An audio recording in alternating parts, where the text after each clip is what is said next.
Hi guys.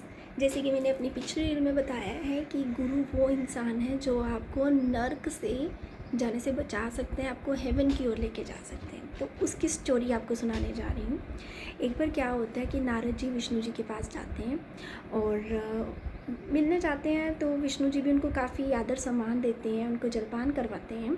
तो उसके बाद वो वापस जा रहे होते हैं। जब वो वापस जाते हैं तो विष्णु जी जो हैं वो लक्ष्मी जी को बोलते हैं कि जिस स्थान पर नारद जी बैठे थे वो स्थान आप गाय के गोबर से शुद्ध कर दीजिए। और ये बात नारद जी को सुनाई पड़ जाती है। वो वापस आ जाते हैं। वापस आते हैं तो बोलते हैं उनको कि मुझे इतना सम्मान दिया तो फिर ऐसा क्यों, जिस स्थान में मैं बैठा था आप उसको शुद्ध करवा रहे हैं। तो विष्णु जी उनको बोलते हैं कि देखिए, आप देव ऋषि हैं, आपका सम्मान इसलिए किएगा, लेकिन आप निगुरु हैं। निगुरु मीन्स कि आपका कोई गुरु नहीं है। तो जिनका कोई गुरु नहीं होता है वो अंदर से शुद्ध नहीं होते हैं। तो अगर आपको अपने अंदर से, इनसाइड से शुद्ध होना है तो आपका गुरु होना ज़रूरी है। तो नारद जी कहते हैं कि ठीक है, तो मैं गुरु किसको बनाऊँ अपना।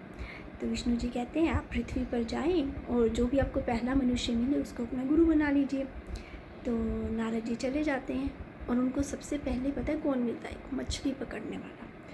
तो वो वापस आ जाते हैं निराश होके। वो कहते हैं कि विष्णु जी मुझे तो एक मछली पकड़ने वाला मिला, मैं उसको अपना गुरु कैसे मानूं।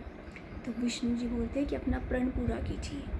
तो नारद जी फिर चले जाते हैं, ऐसे मछली पकड़ने वाले को समझाते हैं कि आप मेरे गुरु बन जाएं, और वो गुरु बन जाते हैं।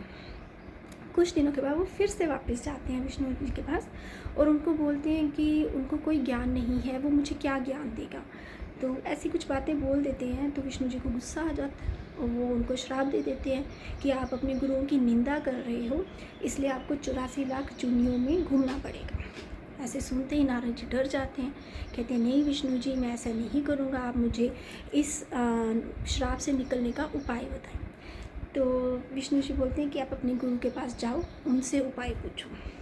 तो ऐसा सुन के फिर वो वापस जाते हैं अपने गुरु के पास और उनसे पूछते हैं कि ऐसे ऐसे मेरे साथ हो गया, तो अब मैं क्या करूँ इस श्राप से मुक्ति पाने के लिए। तो उनका जो गुरु है वो क्या बोलते हैं कि आप उनको बोलो विष्णु जी को कि आप धरती पर 84 लाख जूनियों की तस्वीर बना दें और उस पर आप लेट कर गोल गोल घूम लीजिए, तो आप 84 लाख जूनियों को पार कर लेंगे। तो फिर वो नारद जी वापस जाते हैं और विष्णु जी को बोलते हैं और विष्णु जी कहते हैं कि ठीक है तथास्तु। वो कर देते हैं, ऐसे तस्वीर बनाते हैं, उस पर वो गोल गोल घूम लेते हैं, तो वो अपने श्राप से मुक्ति पा लेते हैं। तो देखा कि कैसे आपके गुरु ने आपको नरक से जाने से बचा लिया।